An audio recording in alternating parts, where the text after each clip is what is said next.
Hello student, स्वागत है आपका मेरे चैनल अननोन मीडिया में। मैं आपका नितेश सर। मैं आज आपको पढ़ाऊंगा vector algebra of class 12th।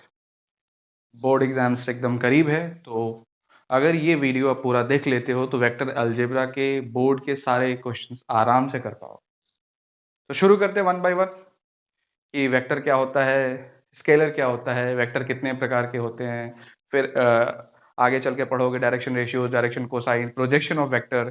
फिर उसमें आगे चल के पढ़ोगे स्केलर प्रोडक्ट, वेक्टर प्रोडक्ट, और फिर कुछ क्वेश्चंस की प्रैक्टिस करेंगे। ये इस वीडियो में इतना कुछ रहेगा आपके लिए। मतलब कुल मिला के इस एक वीडियो में मैं आपका वेक्टर अलजेब्रा पूरा पूरा कवर कर दूंगा, और अगर आपने इसको देख लिया तो आपके लिए काफ़ी अच्छा रहेगा। चलिए शुरू करते हैं वेक्टर। तो सबसे पहले डिफाइन करते हैं स्केलर क्वांटिटी क्या होती है। ठीक है, स्केलर क्या होता है? तो ऐसी क्वांटिटी जिसमें केवल मैग्नीट्यूड होता है, डायरेक्शन नहीं होता है। एनी क्वांटिटीज जिसमें आपको केवल क्या मिलता है, मैग्नीट्यूड मिलता है, डायरेक्शन नहीं होता है। मैग्नीट्यूड मतलब जैसे स्पीड होगा, ठीक है। स्पीड तो पता है कि जैसे 5 kilometre per hour, 7 kilometre per hour से जा रहे हो, किधर जा रहे हो ये आपको नहीं पता। तो लाइफ में आपको स्केलर नहीं बनना है, वेक्टर बनना है। समझाता हूँ कैसे। वेक्टर क्वांटिटी क्या होती है? जिसमें मैग्नीट्यूड भी हो, मैग्नीट्यूड भी होगा, एंड आपको डायरेक्शन भी मिलेगा। मतलब भाई ऊर्जा तो है, बट ऊर्जा एक सही डायरेक्शन में यूज होती है तभी वो कुछ कमाल कर पाती है, वरना वही ऊर्जा, वही एनर्जी डिस्ट्रक्टिव हो जाती है। वैसे ही अगर मैग्नीट्यूड है, उसमें कुछ डायरेक्शन मिला दिया जाए तो बढ़िया रहता है नॉर्मल लाइफ के लिए। तो यहाँ मैथमेटिक्स में वेक्टर क्या होगा कि ऐसी कोई क्वांटिटी जिसमें मैग्नीट्यूड और डायरेक्शन दोनों हो। जैसे मैं स्पीड की जगह में वेलोसिटी लिख दूँ, यहाँ मैंने लिखा था 5 किलोमीटर पर आवर मान लो, और यहाँ भी मैं 5 किलोमीटर पर आवर लिख, बट फर्क क्या है, मैं किसी एक डायरेक्शन में लिख रहा हूँ, टुवर्ड्स नॉर्थ,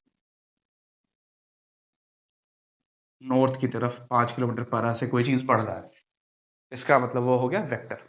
तो मैथमेटिकली वेक्टर को कैसे डिफाइन करोगे? मैथमेटिकली वेक्टर को डिफाइन करोगे एनी डायरेक्टेड लाइन सेगमेंट। क्या डिफाइन करते हैं भाई? Any directed line segment. ठीक, मतलब एक ये लाइन सेगमेंट मान लो पहले है, अभी ये ए बी है, अभी ये वेक्टर नहीं है। जब इसमें आपने डायरेक्शन दे दिया या तो इधर से या इधर से, तो ये डायरेक्टेड लाइन सेगमेंट हो गया, और इसी डायरेक्टेड लाइन सेगमेंट को हम क्या कहते हैं? वेक्टर कहते हैं। वैसे भी एक कहा जाता है कि अगर आपको दिशा का ज्ञान नहीं होगा तो उगता हुआ सूरज भी आपको डूबता हुआ दिखाई देता है। ठीक है, चलिए। तो any directed line segment is called vector. जैसे मान लो इस वेक्टर का नाम मैं ओ ए दे दे रहा हूं, तो इसको ऐसे लिखोगे, ओ ए ऐसा वेक्टर दिखा। ठीक है, जिसमें इस पॉइंट को, जैसे मान लो मैं एरो यहाँ ना बना के, इसको एरो को मैं यहाँ बनाऊँ और ऐसे ही लिखो। इस पॉइंट को मैं इनिशियल पॉइंट कहूंगा। क्या कहूंगा? Initial point. और इसको मैं कहूंगा टर्मिनल पॉइंट। तो एक वेक्टर में क्या क्या होगा? इनिशियल पॉइंट होगा और एक टर्मिनल पॉइंट होगा, डायरेक्शन होगा, उसको हम कहते हैं मैथमेटिकली वेक्टर। ठीक है, अब देखो बच्चों, वेक्टर आप समझ गए कि कोई भी डायरेक्टेड लाइन सेगमेंट उसको वेक्टर कहते हैं। उसमें एक इनिशियल पॉइंट, एक टर्मिनल पॉइंट होता है। अब टाइप्स ऑफ वेक्टर को समझो आराम से, क्योंकि जब टाइप्स ऑफ वेक्टर समझ जाओगे तो काफी कुछ आराम से कर पाओगे। टाइप्स ऑफ वेक्टर, वेक्टर कितने टाइप का होता है? सबसे पहले को प्लानर वेक्टर। को प्लानर वेक्टर, जैसे ये बोर्ड है, एक एक प्लेन है, इसमें जितने भी तरीके के वेक्टर मैं कहीं से भी किसी डायरेक्शन में बना दूं, वो सेम प्लेन में, एक ही प्लेन में होंगे, तो ऐसे वेक्टर को मैं को प्लानर वेक्टर कहूंगा। जैसे ऐसे वेक्टर बना दिया, एक इधर बना दिया, एक इधर बना दिया, ये सब एक ही प्लेन के अंदर है, इसको मैं क्या कहूंगा? को प्लानर कहूंगा। ठीक है, दूसरा को इनिशियल वेक्टर। को इनिशियल, को इनिशियल वेक्टर का मतलब क्या होता है कि एक ऐसा वेक्टर या कई ऐसे वेक्टर जिनका इनिशियल पॉइंट एक ही जगह। को मतलब होता है बच्चों सेम, यहीं से सेम जगह से कई सारे वेक्टर एक साथ निकले हो। ये सारे वेक्टर्स, अभी डायरेक्शन नहीं है, ये दे दिया, ये सारे वेक्टर्स क्या हो गए? जैसे मान लो ये पॉइंट ओ है, ये ए है, ये बी है, ये सी है, ये डी है, तो ओ ए, ओ बी, ओ सी, ओ डी, ये क्या हो गया सारे? को इनिशियल वेक्टर हो गया। अगला दे दो कोलिनियर वेक्टर, बहुत इंपॉर्टेंट है। कोलिनियर वेक्टर, को मीन सेम, लीनियर मतलब लाइन। ऐसा वेक्टर जो एक ही लाइन में हो या फिर उसका पैरेलल सपोर्ट भी हो, उसको भी कोलिनियर कहते हैं। पैरेलल सपोर्ट को भी कोलिनियर कैसे कहते हैं? क्योंकि फ्री वेक्टर का कॉन्सेप्ट अभी थोड़ी देर में मैं बताऊं। तो फ्री वेक्टर में क्या करते हैं कि वेक्टर को कहीं भी पैरेलल पैरेलल मूव करा सकते हैं, सेम डायरेक्शन में होना चाहिए, और उसका जो मैग्नीट्यूड है बिना बदले। जैसे मैं अभी बताता हूँ, एक मिनट। इसे मान लो ये O है, ये A, इसमें मैं कई सारे वेक्टर बना दूँ, ये B बना दूँ, ये C बना दूँ, सब में एक डायरेक्शन दे दूँ। ये सारे जो वेक्टर्स है तीनों चारों, ये सब क्या हो जाएंगे?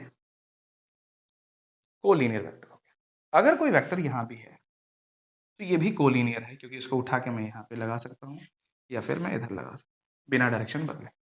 तो ऐसे वेक्टर को मैं क्या कहूँगा? Collinear vector. अगला एक कॉन्सेप्ट होता है फ्री वेक्टर का। फ्री में वेक्टर नहीं समझो, फ्री वेक्टर का मतलब वेक्टर फ्री है यहाँ पे, फ्री वेक्टर। तो फ्री वेक्टर का क्या मतलब है कि अगर मैं कोई दो वेक्टर ले लूँ बच्चों, देखो जैसे एक वेक्टर में ये ले ले रहा हूँ और एक वेक्टर में ये ले ले रहा हूँ, ठीक है? इसको पैरेलली कहीं भी मूव करा सकता हूँ बिना मैग्नीट्यूड और बिना डायरेक्शन चेंज किए। तो इसको मैं उठा के इस वेक्टर को मैं यहाँ पे लगा सकता हूँ, या इस वेक्टर को उठा के मैं ऐसे लगा सकता हूँ। जैसे कोई वेक्टर इधर हो, एक कोई वेक्टर इधर, एक कोई वेक्टर यहाँ पे, इस वेक्टर को उठा के मैं यहाँ पे लगा सकता हूँ आराम से। यही फ्री वेक्टर है कॉन्सेप्ट। इसीलिए जो कोलिनियर में है पैरेलल का कॉन्सेप्ट आया, क्योंकि पैरेलल को भी आप पैरेलल वेक्टर को भी उसमें मूव करा सकते हो आराम से, ठीक है? अब चलते हैं जो इम्पोर्टेंट है आपके लिए बहुत ज़्यादा, यूनिट वेक्टर। यूनिट वेक्टर क्या होता है? मैं सारे तरीके के वेक्टर कवर करने की पूरी कोशिश करता हूँ, और अगर आपको नोट्स चाहिए तो मेरा टेलीग्राम चैनल ज्वाइन कर लो, मैं वहाँ पे PDF भी डाल डाल दूंगा, ठीक है? चलो, यूनिट वेक्टर क्या होता है? जैसे मान लो मैंने कोई एक वेक्टर ले लिया, ये ओए, इसको मैं 3 टुकड़े में काट दिया। इसका यूनिटी, यूनिट वेक्टर मतलब जिसका मैग्नीट्यूड यूनिटी हो, जिसका मैग्नीट्यूड क्या हो? यूनिटी, ठीक? मैथमेटिकली इसको ऐसे रिप्रेजेंट करते हैं वेक्टर फॉर्म में, यूनिट वेक्टर को ऐसे। और a unit vector equals to होता है vector A upon modulus of a. Modulus मतलब मैग्नीट्यूड, अभी मैं दिखाऊंगा ये मॉडुलस ये सब क्या है, सब आगे मिलेगा, टेंशन मत लो। तो ये फॉर्मूला पहले फटाफट नोट करो। यूनिट वेक्टर का कॉन्सेप्ट ये हो गया। अगला एक होता है लाइक वेक्टर। तो देखो, लाइक वेक्टर भी कोलिनियर वेक्टर का एक टाइप है। अगर कोई कोलिनियर वेक्टर है और डायरेक्शन दोनों का सेम है तो ये लाइक वेक्टर होता है। जैसे लाइक वेक्टर है ऐसे अनलाइक वेक्टर होगा, ऐसे मतलब कि उसी तरीके से बस इसका डायरेक्शन क्या होगा? अपोजिट हो जाएगा। तो ये अनलाइक वेक्टर, ये लाइक वेक्टर हो गया, ये अनलाइक वेक्टर। क्लियर है? आगे देखो, लाइक हो गया, अनलाइक हो गया, कोलिनियर, कोप्लानर, कोइनिशियल, ठीक है? ये सारे वेक्टर्स हो गए। तो टाइप ऑफ वेक्टर तो आपका कवर हो गया, ठीक है? चलो बच्चों, टाइप ऑफ वेक्टर आपका कवर हो गया। इसके बाद मैं आपको समझाता हूँ सबसे इंपॉर्टेंट चीज, कंपोनेंट ऑफ अ वेक्टर। सबसे इंपॉर्टेंट चीज है, ध्यान से पढ़ो बच्चों, यही समझ जाओगे मैग्नीट्यूड वगैरह, कंपोनेंट ऑफ अ वेक्टर, ठीक है? देखो बच्चों, कोई 3D सिस्टम में एक्स वाई जेड ले लो, ये एक्स, ये वाई मान लो, और ये जेड हो, ठीक है? चलो बच्चों, ये 3D सिस्टम है आपका। 3D सिस्टम में कोई भी एक पॉइंट पी ले लो, और इस पॉइंट का तीनों से एक्स वाई जेड क्या होगा? कोऑर्डिनेट होगा।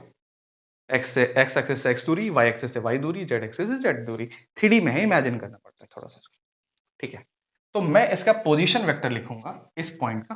तो पोजीशन वेक्टर लिखूंगा, मान लो मैं आर लिख रहा हूं, और सुनो, इस डायरेक्शन में आई यूनिट वेक्टर, इस डायरेक्शन में जे यूनिट वेक्टर, और इस डायरेक्शन में के यूनिट वेक्टर। तो पोजीशन वेक्टर क्या होगा?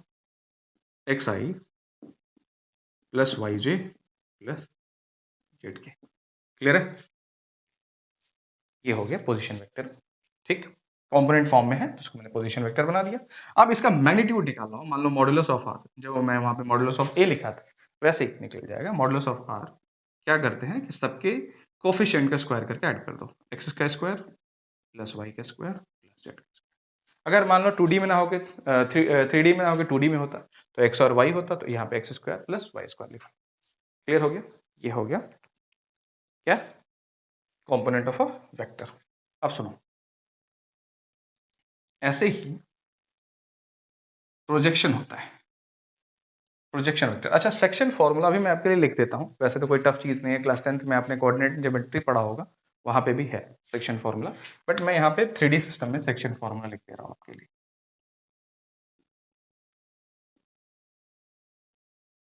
ठीक है, देखो सेक्शन फॉर्मूला क्या, अगर मान लो दो केसेस होंगे सेक्शन फॉर्मूला में, एक इंटरनल कोई चीज़ डिवाइड कर रहा है, इंटरनल, और एक एक्सटर्नल डिवाइड कर रहा है।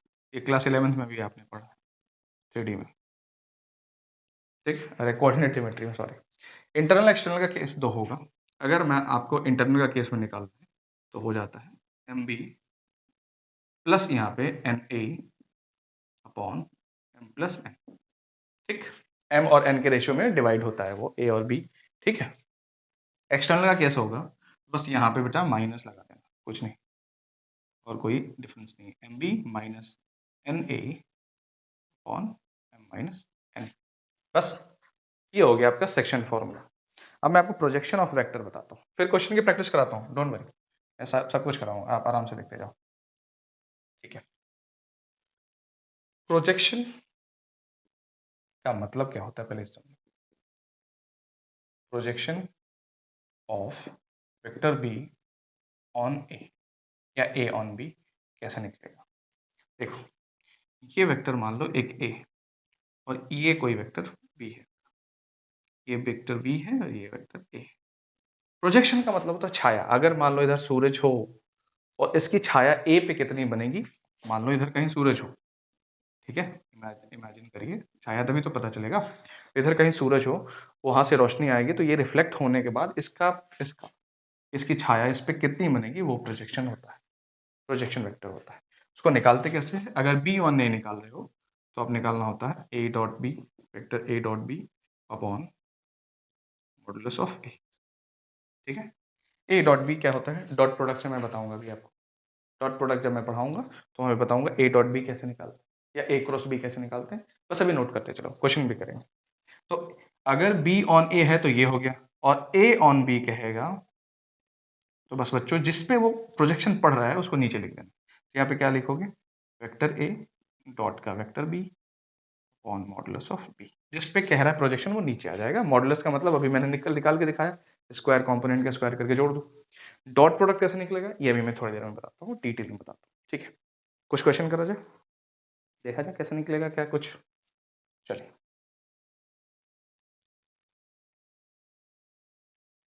चलिए कुछ क्वेश्चन करते हैं। जैसे एक क्वेश्चन मैं लेता हूँ, क्वेश्चन पढ़िए आप लोग। कह रहा है कि if a equals to i plus two j minus three k, vector a दिया है i plus two j minus three k, ठीक है, एंड वेक्टर बी दिया हुआ, यूनिट वेक्टर निकालना है, बहुत मजेदार है, कोई दिक्कत नहीं होगी।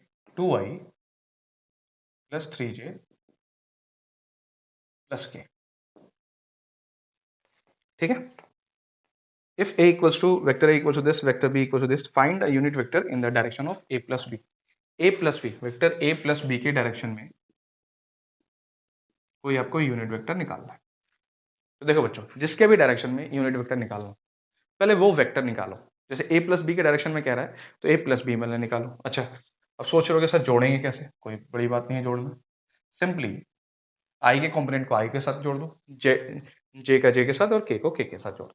तो 2i और i 3i हो गया, 3 टू 5j हो गया, और -3 में से k चला जाएगा तो -2k हो गया।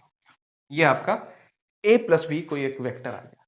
अब इसके डायरेक्शन में यूनिट वेक्टर निकालना है, तो बस वही formula vector a upon modulus of a formula लगा दो। मान लो ये जो वेक्टर मैंने निकाला है ये वेक्टर c है, थोड़ी देर के लिए, तो वेक्टर c के डायरेक्शन में हमें यूनिट वेक्टर निकालना है, तो फॉर्मूला क्या लगाओगे, c cap equals to vector c upon modulus of c। अब आपको मॉडुलस चाहिए, तो यहाँ से मॉडुलस ऑफ c निकाल लो। कैसे निकालोगे बच्चों, अंडर रूट इसका स्क्वायर प्लस इसका स्क्वायर प्लस इसका स्क्वायर, 9, 25 और 4। ठीक है, कितना हो गया? √38 हो गया ना, √38, 29, 30, 38। ठीक है, 3 का स्क्वायर 9, 5 का स्क्वायर 25, 2 का स्क्वायर 4, जोड़ दिया 38 आ गया, बस लिख दो। वेक्टर सी कौन सा वेक्टर निकाला था? ये आपने निकाला था, 3i प्लस 5j माइनस का 2k अपॉन √38। अब क्या करोगे, कोफिशिएंट्स को अलग अलग लिख दो। कैसे भाई? 3/√38i plus 5/√30j 8j minus 2/√38, ये हो गया unit vector in the direction of a plus b. Clear हुआ एकदम? ठीक है, मैंने कहा था ना आपको, पहले मैं आपको कॉन्सेप्ट बताऊंगा और फिर कॉन्सेप्ट के बेसिस पे आपसे क्वेश्चन लगवाते चलूंगा। चलिए अगला क्वेश्चन भी कर लिया जाए। हाँ, थोड़ा एक कॉन्सेप्ट लिखो, नोट कर लिया होगा ना? डिजिटल है भाई, अगर आपको स्लो लगे कि पढ़ा रहा हूँ तो तेज पढ़ सकते हो, तेज लगे पढ़ाना तो स्लो करके पढ़ सकते हो। ठीक है ना, 2x पे भी देख सकते हो, 1.5 पे भी देख सकते हो, जैसे मन करे वैसे देखो। ठीक है, चलो दो चीजें सीखो, direction ratios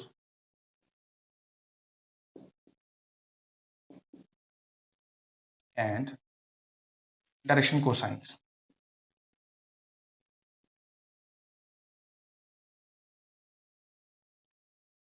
direction ratios and direction cosines बहुत इंपॉर्टेंट है, 3D में भी आगे चल के पढ़ना है हमें, 3 डायमेंशनल ज्योमेट्री। देखो डायरेक्शन रेशियोज कैसे, मान लो वो जो आपने कॉम्पोनेंट वेक्टर लिखा था, जो पोजीशन वेक्टर r लिखा था, क्या लिखा था? xi plus yj plus zk। ठीक, ये कोई आपको वेक्टर इक्वेशन दिया हुआ है और यहां से आपसे पूछे कि भाई आप डायरेक्शन रेशियो बताओ, डायरेक्शन कोसाइन बताओ, तो कैसे निकालोगे? तो मैं बताता हूँ बच्चा। देखो डायरेक्शन रेशियोज को बच्चा drs लिखते हैं, ठीक है, और डायरेक्शन कोसाइंस को आप dc's लिखते हो। ठीक है, चलो, तो डायरेक्शन रेशियो होता है जो ये i, j और k का कंपोनेंट होता है, सिंपली उसको लिख दो। तो ये x, y, z हो गया, ये आपका डायरेक्शन रेशियो हो गया।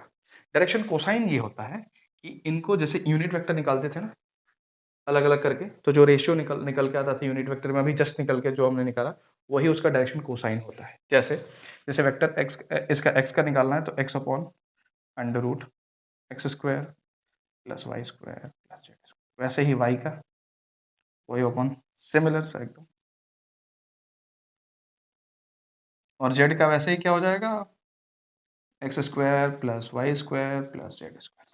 क्लियर बच्चों? तो ये डायरेक्शन रेशियो और डायरेक्शन कोसाइन हो गया। इस पे क्वेश्चन करते हैं, कह रहा है, पढ़िए क्वेश्चन, कह रहा है कि find the direction ratios and direction cosines of the vector vector r equal to 2i plus 3j plus k। Vector r equal to 2i plus 3j plus k, ये आपका क्वेश्चन। आपको यहाँ से डायरेक्शन रेशियोज और direction cosines निकालना है। ठीक है, फटाफट निकाल। dr क्या होगा? 2, 3, 1, इसका कोफिशिएंट 2, 3, 1। क्लियर? डायरेक्शन कोसाइंस क्या होगा? dc's, फटाफट निकालो। 2 अपॉन इन इसका मॉडुलस निकाल लो फटाफट, तो 2 अपॉन 2 का स्क्वायर 4, 4 और 9 13 और 1 14, √14 सब में आ जाएगा, 3 अपॉन √14 और 1 अपॉन √14। क्लियर हुआ? कितना आसान है डायरेक्शन रेशियोज और डायरेक्शन कोसाइन समझना। ठीक है बच्चों, तो अच्छा अच्छा बढ़िया समझ रहे हो आप लोग, मुझे उम्मीद है। अब आगे समझो, बताता हूँ मैं, एक एक कॉन्सेप्ट क्लियर करते जाऊंगा, बस लगे रहो मेरे साथ। बोर्ड भी आ गया वैसे भी, समझ रहे हो, दम लगाना बहुत ज़रूरी है। अब सुनिए, एडिशन सब्ट्रैक्शन एक ही तरीके का होता है कि आई का आई के साथ, जे को जे के साथ जोड़ दो, के को के साथ। प्रॉब्लम आती है प्रोडक्ट, तो प्रोडक्ट में जब प्रॉब्लम आती है, प्रोडक्ट दो तरीके का होता है, एक तो आपको स्केलर प्रोडक्ट पढ़ना है या उसी को डॉट प्रोडक्ट कहते हैं, और दूसरा आपको वेक्टर प्रोडक्ट पढ़ना है, उसी को हम क्रॉस प्रोडक्ट कहते हैं। तो पहले शुरू करते हैं हम लोग स्केलर प्रोडक्ट या फिर डॉट प्रोडक्ट से।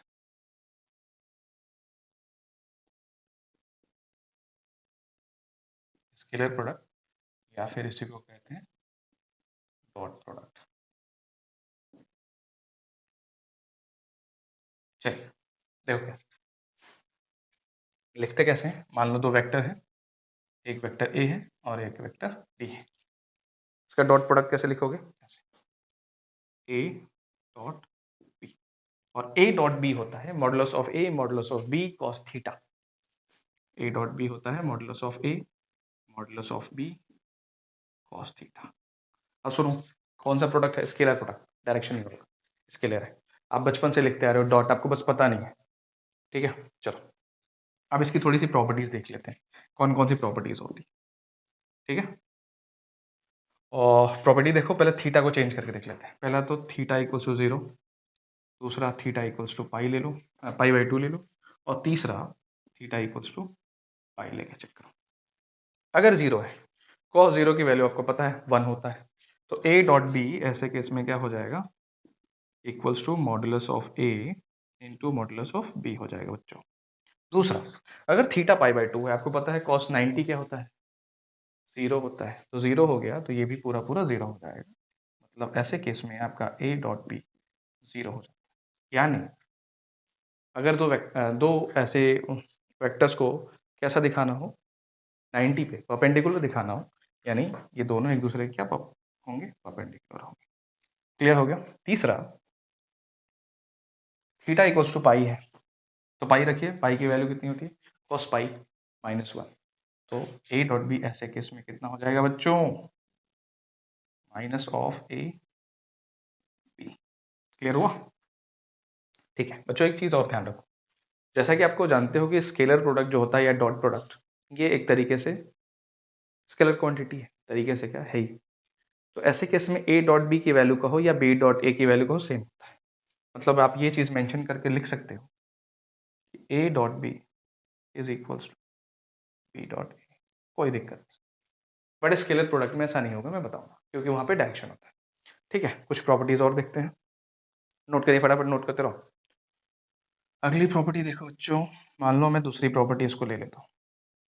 वेक्टर ए डॉट वेक्टर ए क्या होगा? अपने इसका अपने के ही साथ मल्टीप्लीकेशन, ए डॉट ए, तो क्या होगा? ए डॉट ए कॉस 0, कॉस 0 की वैल्यू कितनी होती है? 1, मतलब मैग्नीट्यूड ऑफ ए का स्क्वायर हो जाएगा। ठीक, दूसरी प्रॉपर्टी और तीसरी प्रॉपर्टी लेते हैं, इसको बंद कर दो ताकि आपको समझ में आए।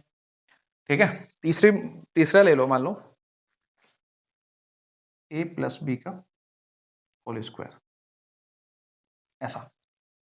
इस केस में क्या लिखोगे ऐसे?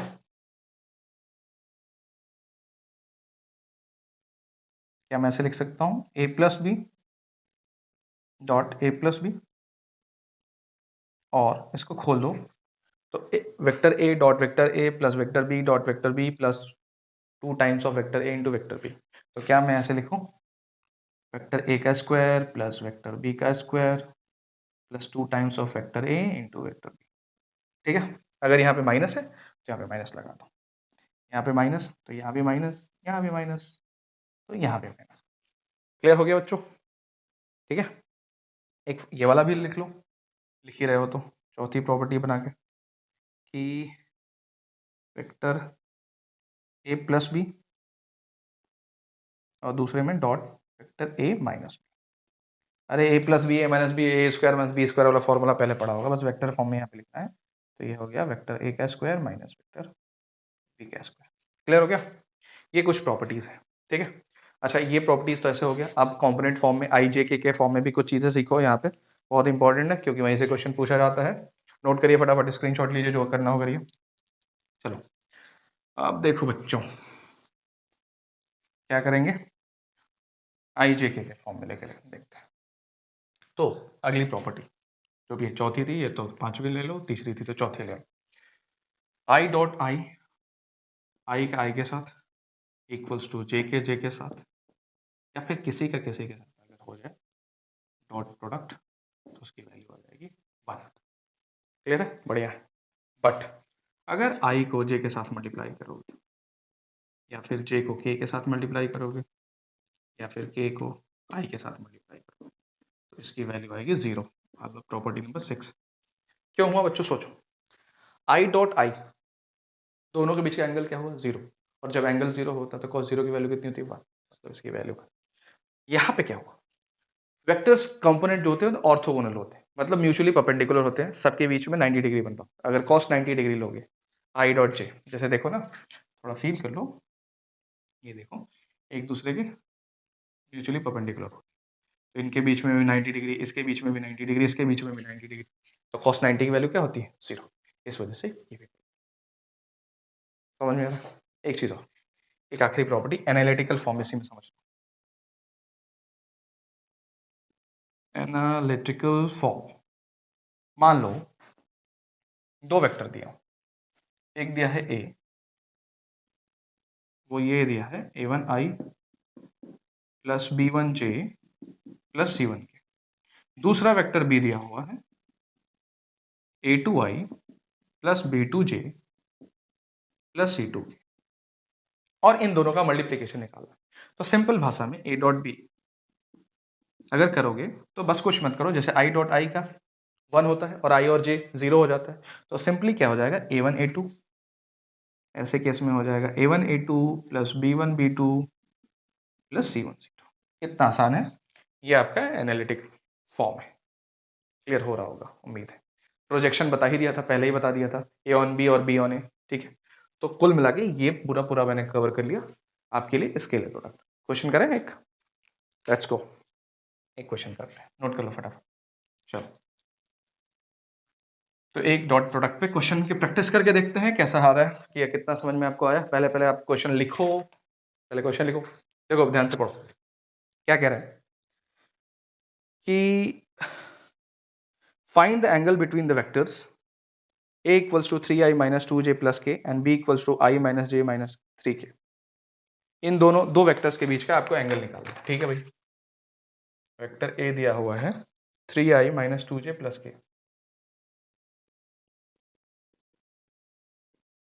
और वेक्टर b दिया हुआ है i minus 2j minus 3k, i minus 2j minus 3k। इन दोनों वेक्टर के बीच में आपको एंगल बताना है कि इन दोनों के बीच का एंगल कितना हो। एंगल मतलब समझ लो, ये वेक्टर ए ऐसे है, एक वेक्टर बी ऐसे है, इन दोनों के बीच में ये एंगल जो बन रहा है वो कितना बन रहा है। अरे ए डॉट बी निकाल कुल मिला के यार, ए बी कॉस थीटा वाला फॉर्मूला से कॉस थीटा निकाल लेंगे, ठीक है। तो यहाँ से आप फॉर्मूला लगाओगे, vector A dot vector B equals to magnitude of vector A into magnitude of vector b cos theta. Clear है।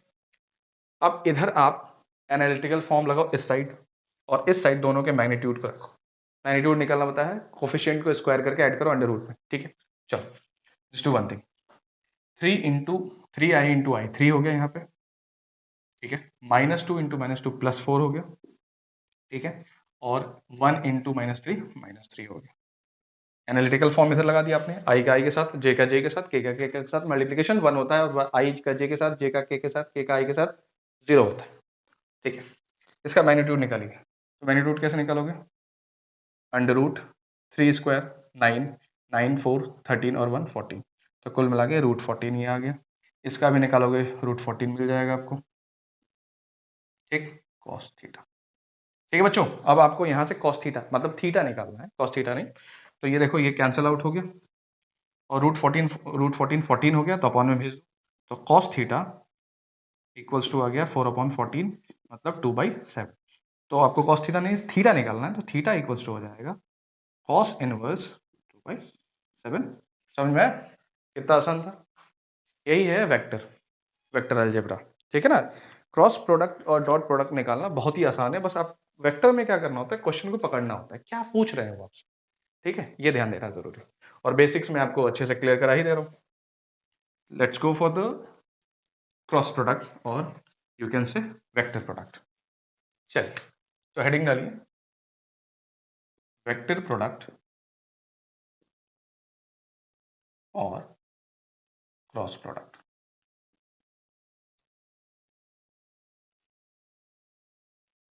इस एक वीडियो से आपका भला हो जाना है वेक्टर अलजेब्रा का, फिर आपसे कोई क्वेश्चन बचने वाला नहीं है, तो ध्यान से देखते रहो। चलो बच्चों, क्रॉस प्रोडक्ट ऐसे लिखते हैं, जैसे a vector A cross vector B equals to होता है। अब सुनो, ये क्रॉस प्रोडक्ट है, मतलब ये वेक्टर प्रोडक्ट है, मतलब आपको डायरेक्शन भी मेंशन करना है। तो ऐसे केस में ये होता है modulus of vector A into modulus of vector b sine theta हो जाता है बच्चों। और यहाँ पे एन कैप ऐसे लगा देते हो, मैग्नीट्यूड विद डायरेक्शन। कौन सा प्रोडक्ट हो गया भैया, वेक्टर प्रोडक्ट या क्रॉस प्रोडक्ट हो गया। एक चीज ध्यान रखना यहाँ पे, साइन थीटा निकालना हो तो इसका भी मैग्नीट्यूड आपको लिखना पड़ता है, ए क्रॉस बी का magnitude upon vector a magnitude vector b, ये तरीका है। वैसे ही अगर थीटा निकालना हो तो क्या लिखोगे, यहाँ से निकाल लो भाई, थीटा इक्वल टू क्या लिखोगे, sine inverse of this this whole thing. Clear हो गया। चलो अब क्रॉस प्रोडक्ट की कुछ प्रॉपर्टीज देखो बच्चों, देते हैं, सीखो। चलो क्रॉस प्रोडक्ट की पहली प्रॉपर्टी सबसे इंपॉर्टेंट, जैसे हमने कहा कि ए क्रॉस बी, ये बी क्रॉस ए के बराबर नहीं होगा। क्यों? क्योंकि ए और बी का एक डेफिनेट डायरेक्शन है, अगर दोनों को बदलोगे तो डायरेक्शन चेंज हो जाएगा, और डायरेक्शन के चेंज होने का मतलब है साइन चेंज हो जाना, यानी A cross B is equals to minus of B. इस बात को याद रखना, बहुत इंपॉर्टेंट। दूसरी चीज, यहां भी आप एंगल को देख के चेक करो, दूसरी प्रॉपर्टी में चेक कर लेते हैं। थीटा अगर 0 हो, थीटा अगर π/2 हो, और थीटा अगर पाई हो, ठीक है। चलिए थीटा अगर 0 हो तो क्या होगा, थीटा 0 हो तो साइन 0 की वैल्यू 0 हो जाती है, मतलब ऐसे केस में ए क्रॉस बी की वैल्यू क्या आ जाएगी, 0 आ जाएगी। क्लियर हुआ। थीटा अगर π/2 है तो साइन π/2 की वैल्यू होती है 1, मतलब साइन 90 की वैल्यू कितनी हो जाएगी, 1। तो ऐसे केस में ए क्रॉस बी जो हो जाएगा वो ये हो जाएगा, ठीक है। और अगर थीटा को पाई ले लेंगे, पाई का मतलब क्या होता है बच्चों, 180, तो 180 रखोगे तो इसकी वैल्यू 0 हो जाएगी फिर से, ठीक है। चलो अब आई जे के में देख लेते हैं एक बार, जल्दी से स्क्रीनशॉट लो, ठीक है। अब आई जे के में क्या होता है, ध्यान से देखो, ये सबसे ज़्यादा इंपॉर्टेंट हो जाता है, क्योंकि इसमें पूरी बात बदल जाती है। I cross I equals to J cross J equals to K cross K, ये बच्चों 0। क्यों 0 होता सोचो, आई और आई इन दोनों के बीच का एंगल क्या है, 0, और साइन 0 की वैल्यू कितनी होती है, 0। इस वजह से अपने से इनका क्रॉस प्रोडक्ट क्या हो गया, 0 हो गया। दूसरी चीज, आई क्रॉस जे वो होता है के, कैसे मैं बताता हूँ, पहले रुक जाओ। फिर देखो वैसे ही जे क्रॉस के वो होता है आई, और ऐसे ही के क्रॉस आई वो होता है जे।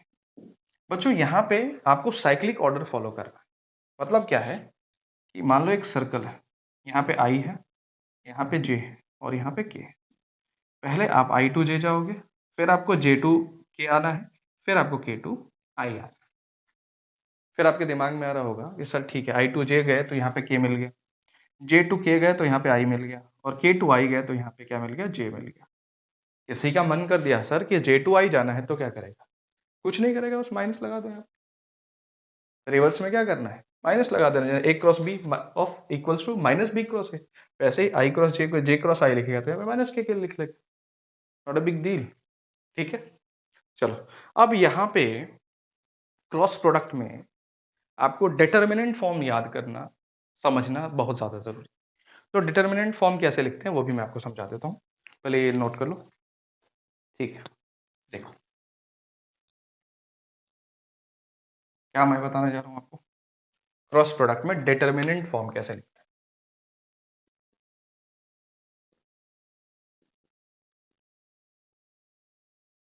देखो बच्चों, मान लो दो वेक्टर आपके हैं, एक वेक्टर ए है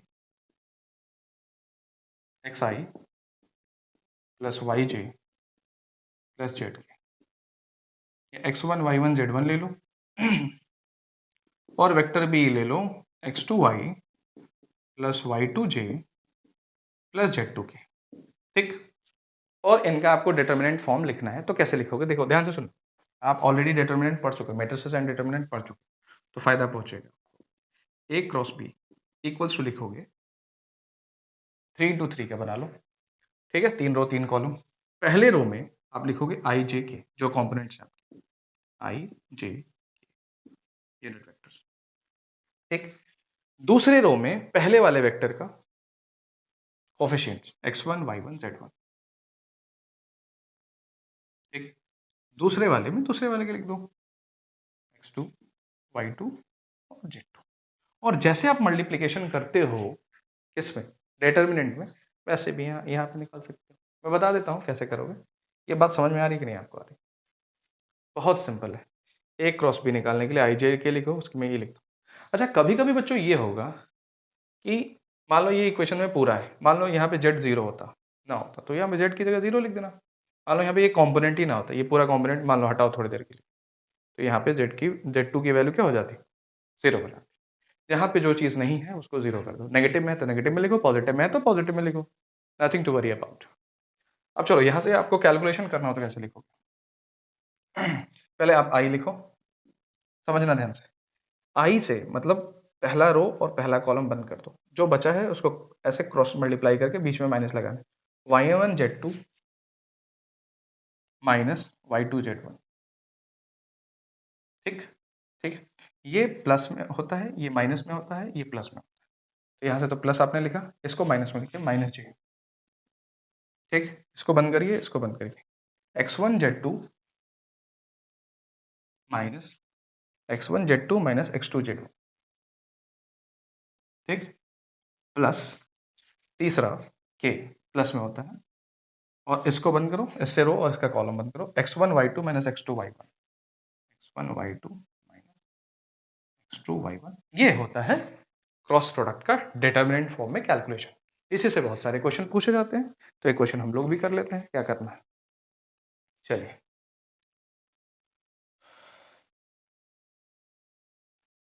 क्वेश्चन लिखिए आप, देखिए बोर्ड पे आपको दिखाई दे रहा होगा। क्वेश्चन कह रहा है कि if vector a equals to 3i plus j minus 4 क्या, 3i plus j minus 4 and vector b दिया हुआ है 6i प्लस 5j माइनस 2। ठीक है भाई, आपको निकालना है ए क्रॉस बी, एक तो निकालना है, और दूसरा आपको निकालना है ए क्रॉस बी का मैग्नीट्यूड निकालना। निकाल देंगे, कौन सी बड़ी बात है। Let's go for a cross b. कैसे लिखोगे? Vector A cross vector b is equal to determinant form, फटाफट बनाइए। यहाँ पे क्या लिखोगे? आई जे के। समझ में आ रहा है ना क्या करना है? 3 इंटू 3 का डिटर्मिनेंट बनाओ। फिर आपने लिख दिया आई जे के, फिर उनके कोफिशिएंट्स लिखो। 3 1 माइनस 4, 3 1 माइनस 4, इसका कोफिशिएंट 6 5 माइनस 2।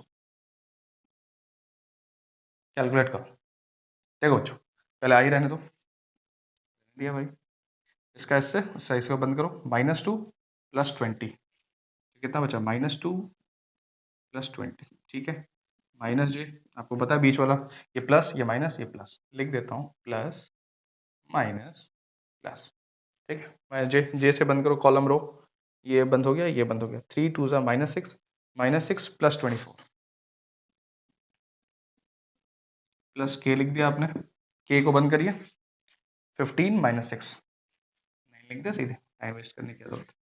चलिए, तो यहाँ से आ गया 18 आई, यहाँ से आपको मिला -18 जे, और यहाँ पे क्या मिला? 9 के। ठीक, तो ये अब आपके आ गया a cross b. A cross b आपसे आ गया।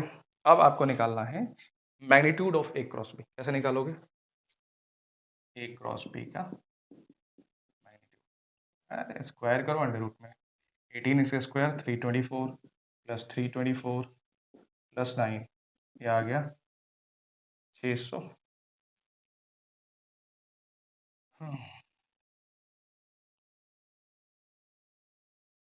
9 4 13, 4 4 8 9 17, 2 2 4 1 5 और 3 3 3 6। सही जा रहे हैं? नहीं, गलत कर रहे हैं। अरे 9 का स्क्वायर 81 भैया। ओ, पढ़ भी रहे हैं हम लोग बहुत रात में, ये वीडियो बहुत रात में रिकॉर्ड हो रहा है। ठीक है चलता है। चलो, इन दोनों को जोड़ो, 4 4 8 और 1 9, 8 2 2 4, नहीं 8 4 12 और 3 7 2 9, मतलब 27। ठीक है, तो ये हो गया क्या? ए क्रॉस बी का, पहले तो ए क्रॉस बी हो गया और फिर उसका मैग्नीट्यूड निकाल लिया। अच्छा, एक फॉर्मूला होता है डॉट प्रोडक्ट और क्रॉस प्रोडक्ट में एक रिलेशन होता है। ठीक है, लिखो, relation between dot product and cross product. क्या रिलेशन होता है भाई, फटाफट लिखिए। ए क्रॉस बी का square plus A dot B का square is equals to A square modulus का A square into modulus of B square. एक फॉर्मूला है, ये रिलेशन है। ये देखो, ये क्रॉस प्रोडक्ट है, ये आपका डॉट प्रोडक्ट है।